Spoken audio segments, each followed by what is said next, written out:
पूरे भारत देश में पहले बार ऐसा हुआ है कि 80 करोड़ लोगों को गरीबी रेखा के नीचे ढकेला गया। जो सर्वे बता रहे हैं 45 इयर्स में सबसे ज्यादा बेरोजगारी। अरे संसाधनों पे नाक की तरफ ये देश के हितकारी नहीं है। जो लोग अच्छा काम करते हैं ये उनको फंड भी नहीं देते। इस बार अपने हिंदुस्तान के ही कुछ लोग, मैं अपने को कह रहा हूँ, मैं 2.5 साल से बेरोजगार, मुझे न मिला है रोजगार। अमृतकाल तो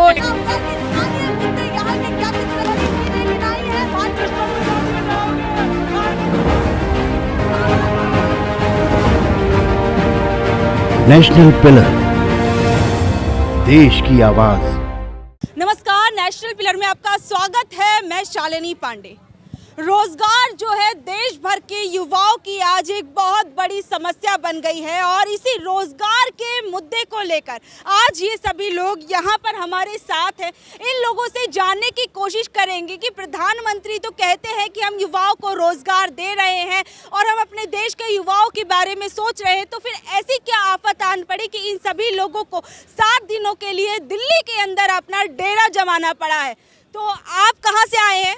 जी, मैं झारखंड से आया हूँ। क्या नाम है आपका? मेरा नाम मुबारक अंसारी है। मुबारक अंसारी जी, किस लिए आए हैं आप यहाँ पर? रोजगार नहीं मिल रहा आपको? नहीं, हम लोग राष्ट्रीय रोजगार नीति जो हमारा बिल ड्राफ्ट है, हम लोग चाहते हैं कि इसको संसद से पास करा करके कानून बनाया जाए ताकि सबको काम और सबको रोजगार मिल सके। अच्छा, आपका क्या नाम है? मैं डॉक्टर सुनील गिरन छत्तीसगढ़ से आया हूँ जी। हमारे जो राष्ट्रीय रोजगार नीति है, संयुक्त रोजगार आंदोलन समिति के बैनर तले हम चाहते हैं कि पूरे भारत देश में राष्ट्रीय रोजगार नीति को संसद में पास किया जाए और सभी युवाओं को रोजगार मिल सके, क्योंकि आज इस महंगाई में किसी के पास रोजगार नहीं है और देश की सबसे बड़ी जो समस्या है वो बेरोजगारी है। और बेरोजगारी में सरकार सभी को, किसी को नफरत, किसी को समाज, किसी धार्मिक संप्रदाय, सभी पे सरकार उलझा के रखा है। युवाओं के ऊपर आप एक चीज़ सोचने की बात है कि पूरे भारत देश में पहले बार ऐसा हुआ है कि 80 करोड़ लोगों को गरीबी रेखा के नीचे ढकेला गया।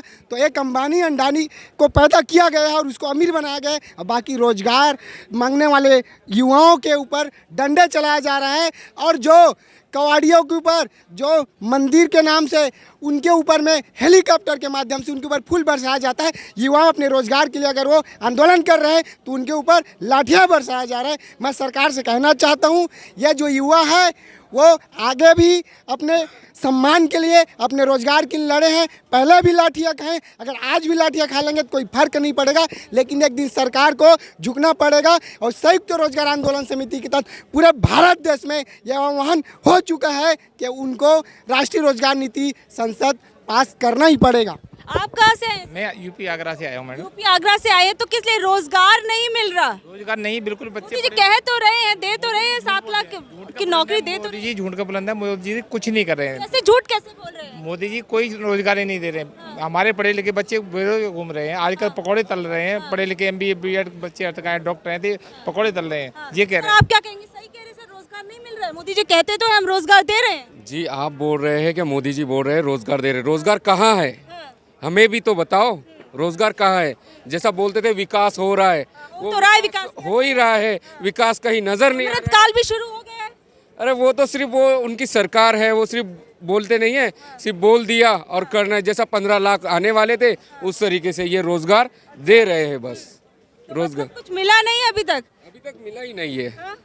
तो क्या कहेंगे? इधर आइए, आगे आइए। क्या नाम है आपका? मैं तो यही कहूँगा 56 इंच का सीना है, झूठ बोल के जीना है, क्योंकि इन्होंने इतने वादे किए थे, सारी वादा खिलाफी इन्होंने की है, तो इसलिए मैंने ये बोला है। कौन कौन से वादे जो आपको लगता है कि उन्होंने पूरा नहीं किया? 15 लाख का है, बुलेट ट्रेन का है, स्मार्ट सिटी का है, ये सारे इन्होंने वादा खिलाफी की है, इसलिए 56 इंच का सीना है, झूठ बोल के जीना है। मैं हिमाचल से आया हूँ। अच्छा, हिमाचल से आए हैं। अच्छा, तो क्या रोजगार नहीं मिल रहा, वहाँ से यहाँ तक आना पड़ा अपनी आवाज उठाने के लिए? जी, अब दिल्ली में संसद है तो संसद में ही आवाज़ उठाई जाएगी।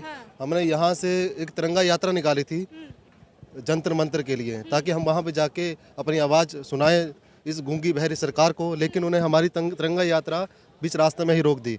बाकी दुनिया, मतलब देश भर में तिरंगा यात्राएं की गई, लेकिन जब मुद्दे के ऊपर तिरंगा यात्रा की जाती है, उन्हें पता है कि ये नौजवान है, युवा है, ये रोजगार की बात कर रहा है, तो इनको रोक दो पीछे। इनको वहीं पे युवाओं के लिए अग्निवीर जैसी योजना भी तो लाए हैं प्रधानमंत्री जी, कहते तो हैं अग्निवीर।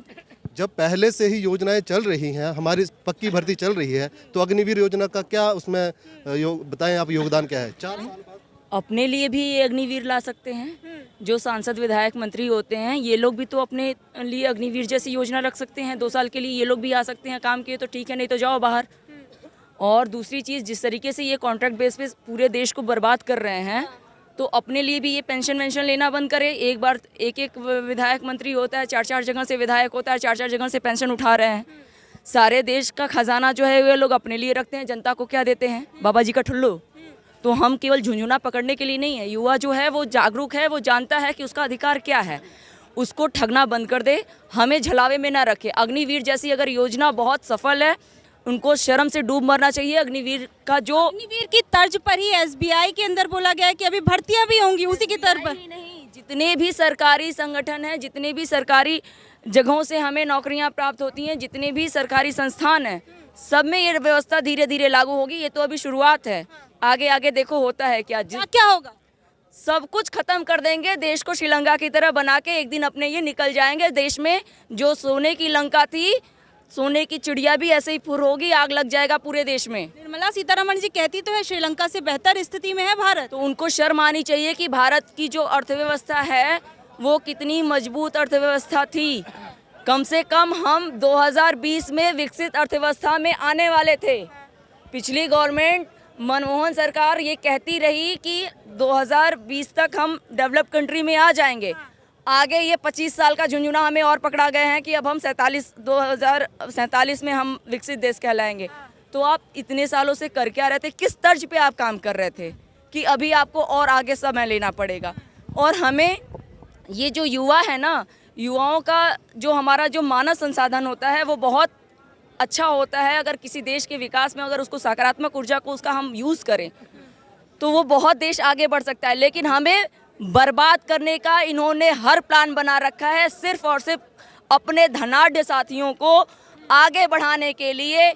इन्होंने हर एक इंडस्ट्री को, हर एक सरकारी संस्थान को इस तरीके से नस्तो नाबूद किया है जिससे केवल और केवल वो आगे रहें, हम जैसे लोग केवल उनके गुलाम बन के उनके चंगुल में फंसे रहें। हम लोग गुलामी से ही तो आज़ाद कर। हाँ जी, क्या? हाँ जी मैडम जी, देखिए, हाँ जी, देखिए, हम लोग जो ये आंदोलन करने में मजबूर हुए ना, इसका सीधा सा कारण है कि देश के, चाहे वो आदिवासी हो, किसान हो, मजदूर हो या एनजीओ से जुड़े हुए लोग हों, एनजीओ इतना काम करती है हमारे देश के अंदर।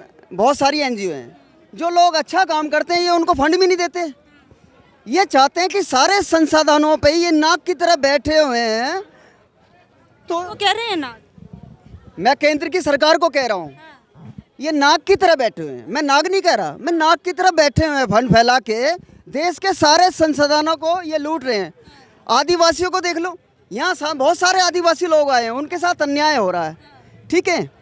अब लाखों नौजवान देश के आत्महत्या करने में मजबूर क्यों होते हैं? इसका जवाब है इनके पास। और दूसरा, बहुत सारे काम इन्होंने ऐसे कर रखे हैं। देखो, अब अगर 2-3 ही लोग इस देश के मालिक बन जाएंगे, चाहे वो अडानी हो, अंबानी हो, अरे भाई, गरीबों के लिए कुछ नहीं कर रहे, आप कह रहे हैं अडानी अंबानी के लिए कर रहे हैं। अरे भाई, गरीबों की तो जेब खाली है, गरीब तो आत्महत्या पे मजबूर हैं। महंगाई तो है ही नहीं देश में, कहते तो है नेता। मेरी बात सुनो, नेता ही तो कहते हैं महंगाई, इनको क्या पता महंगाई क्या होती है? अरे भाई, ये हर तरह से संपन्न लोग हैं, ठीक है। महंगाई उस गरीब आदमी से पूछो, उस पढ़े लिखे नौजवान से पूछो जो डिग्री लेने के बाद भी भीख मांगने में मजबूर हैं। इनको शर्म आनी चाहिए। मैं निंदा करता हूँ ऐसे लोगों की, और इनको शर्म इसलिए भी आनी चाहिए, ये पेंशन तक टाइम से नहीं दे पा रहे, पेंशन तक टाइम से नहीं दे पा रहे। और हमारी आम आदमी पार्टी की सरकार जो देश के लिए काम कर रही है और मोहल्ला क्लिनिक बना रही है और बिजली पानी फ्री दे रही है, इनके पेट में दर्द हो रहा है। सबसे कम ये है, अगर किसी जवान को पता रहेगा मेरा आखिरी साल चल रहा है, मेरे 6 महीने बाद जॉब ख़त्म हो जाएगी, कि अपने देश के लिए वो सीने पे गोली खाएगा? जब उसे पता रहेगा कि मेरे रिटायरमेंट के बाद मुझे मेडिकल कोई फैसिलिटी नहीं मिलेगी, तो क्या वो अपने देश के लिए वो सीमा पे जाकर के अपना गोली सीने पे खाएगा? ये तो सबसे बड़ी कमी है। क्या कहेंगे, रोजगार के लिए आज यहाँ पर इतने सारे लोग इकट्ठा हुए? जी हाँ, बिल्कुल बेरोज़गारी बढ़ती जा रही है, और जो सर्वे बता रहे हैं 45 ईयर्स में सबसे ज़्यादा बेरोज़गारी है। 45 ईयर्स में सबसे ज़्यादा बेरोजगारी बीजेपी तो कहती है कि 70 सालों में ज़्यादा बेरोजगारी थी, हमारे आने के बाद तो अमृतकाल हो गया। देखिए, कहने से तो कुछ नहीं होता। अगर कोई अच्छा पकवान भी पकाना हो तो उसमें घी डालना पड़ता है। सिर्फ बातों से कोई पकवान नहीं बनता। काम करके दिखाएंगे तो जनता भी सपोर्ट करेगी, ऐसी बात नहीं। सरकार कोई भी हो, लेकिन उससे काम करना है। हम किसी सरकार के खिलाफ नहीं हैं, एक सिस्टम के खिलाफ हैं जो जनता के बारे में नहीं सोच रहा है। जनता के बारे में सोचेंगे तो जनता कोई इतनी मूर्ख नहीं है कि किसी के बारे में भी ऐसे इकट्ठा हो जाए और बोलना शुरू हो जाए। क्या कह रहे हो बाबू?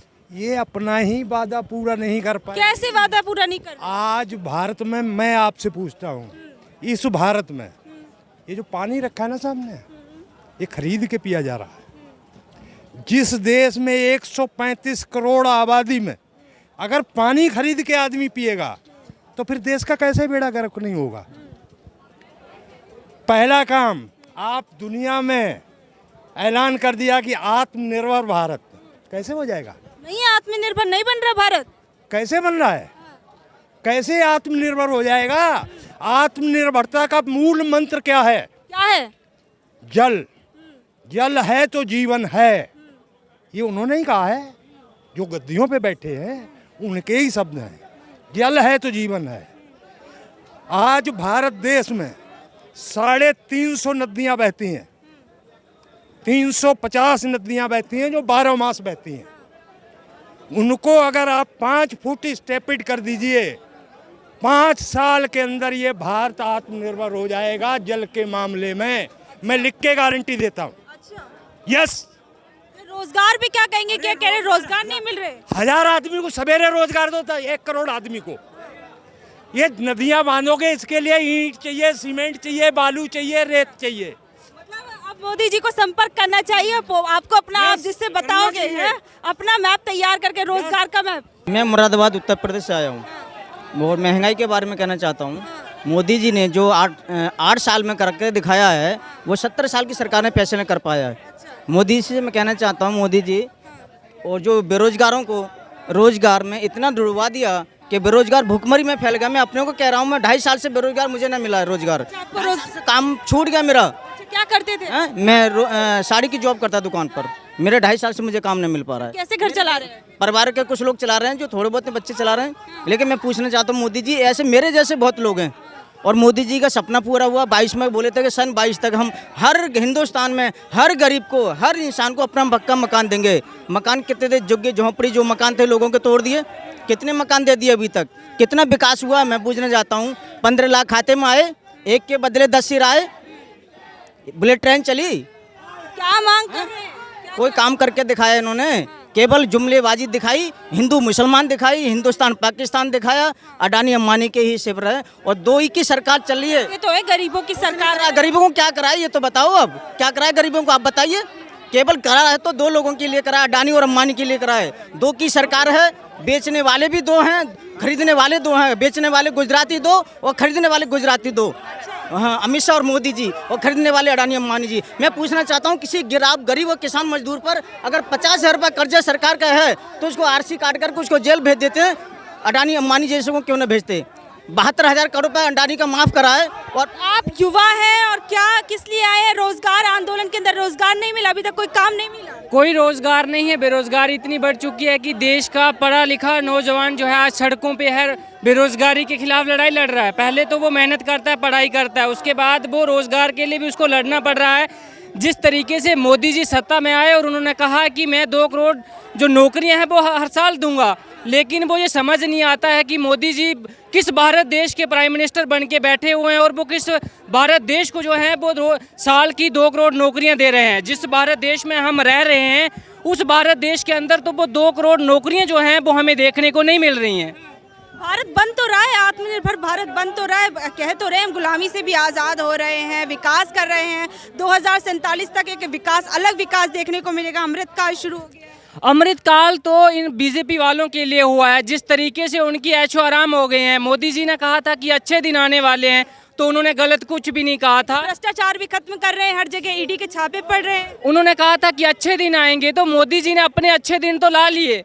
करोड़ों के हेलीकॉप्टर में घूम रहे हैं, दिन के 15 लाख वाले सूट वो 10 बार बदल रहे हैं। अपने अच्छे दिन तो उन्होंने ला लिए, लेकिन जनता कमा रहे करोड़ा पीएम है तो बन ठन के तो रहना ही पड़ेगा ना। जनता को उन्होंने पूरा नंगा का नंगा कर दिया है, बिल्कुल उनके पास खाने के लाले पड़ रहे हैं, कुछ उनके पास है नहीं। और जहां तक वो 2047 की बात करते हैं तो वो ये सिर्फ एक जैसे जुमलेबाज सरकार है, जुमले देती जा रही है। जब 2047 आएगा तो वो 2100 की बात कर लेंगे कि 2100 तक हम जो है वो सर्वश्रेष्ठ भारत बन जाएगा। कहने से नहीं बनेगा। ये सिर्फ और सिर्फ देश को लूटने के लिए आया है। जिस तरीके से अंग्रेजों ने यहाँ पे हमें मजहब के नाम पे लड़ाया और एक व्यापारी बन के आए, 200 साल राज करके चले गए। अब मोदी जी ने भी यही एक वो जो डिवीज़न वाला रूल है, डिवाइड एंड रूल वाली पॉलिसी जो अंग्रेजों की थी, उसको इम्प्लीमेंट कर रहे हैं और उसको ज़्यादा से ज़्यादा फैलाव हो उसके ऊपर ये काम कर रहे हैं ताकि ये देश को फिर से गुलाम बना सकें। और इसमें कोई दोराई नहीं है मुझे कहने में कि पहले अंग्रेजों ने इस देश को गुलाम किया, अब बीजेपी वाले इस देश को गुलाम करके रहेंगे। अगर इनको रोका नहीं गया, अगर देश में बदलाव नहीं लाया गया तो वो दिन दूर नहीं कि जब भारत एक बार फिर से गुलाम हो जाएगा। और पहले तो गोरों ने गुलाम किया था, इस बार अपने हिंदुस्तान के ही कुछ लोग गोरे बनकर इस देश को नीलाम कर रहे हैं, वो इसको गुलाम कर लेंगे। इसलिए हमें जागने की ज़रूरत है। देश के नौजवानों को भी मैं ये आह्वान करूंगा इस मंच से कि आप जाग जाइए, अपने अधिकारों के लिए आवाज़ उठाना सीख लीजिए। अगर आज आप जागे नहीं तो फिर आप कभी जाग नहीं पाएंगे, क्योंकि गुलामी का दौर शुरू हो चुका है। और जिस दिन ये पूरी तरीके से गुलामी से आज़ाद होने की बात करते हैं पीएम मोदी मंच से, वो मंच गुलाम नहीं है, वो मंच से सिर्फ बात करते हैं। आज़ादी तो उनके लिए है, लोगों के लिए नहीं। अगर आज हम अपने अधिकारों के लिए आवाज़ उठा रहे हैं, कल को हमें वो अटैक दे देंगे, जे एंटी नेशनलिस्ट है, जे देश के हितकारी नहीं है, जे देश विरोधी हैं, ये अलगाववादी हैं, उनको नाम दे दिए जाएंगे। लेकिन हम अपने जो इंसान अपने अधिकारों की बात करता है उसको ये कभी ये नहीं कहते कि इसके अंदर भी देश प्रेम है। देश प्रेम कहने से नहीं होता, देश प्रेम दिल में है। और जो अपने हक के लिए लड़ता है उसके अंदर ही देश प्रेम होता है। तो देखिए अभी आपने देखा यहाँ पर तमाम लोग अलग अलग जगहों से आए हुए हैं, रोजगार की मांग कर रहे हैं, अपने मुद्दे इन्होंने उठाए। आप लोग इस बारे में क्या सोचते हैं नीचे दिए गए कमेंट बॉक्स में ज़रूर बताइएगा। और आगे की अपडेट्स के लिए बने रहिए हमारे साथ और देखते रहिए नेशनल पिलर।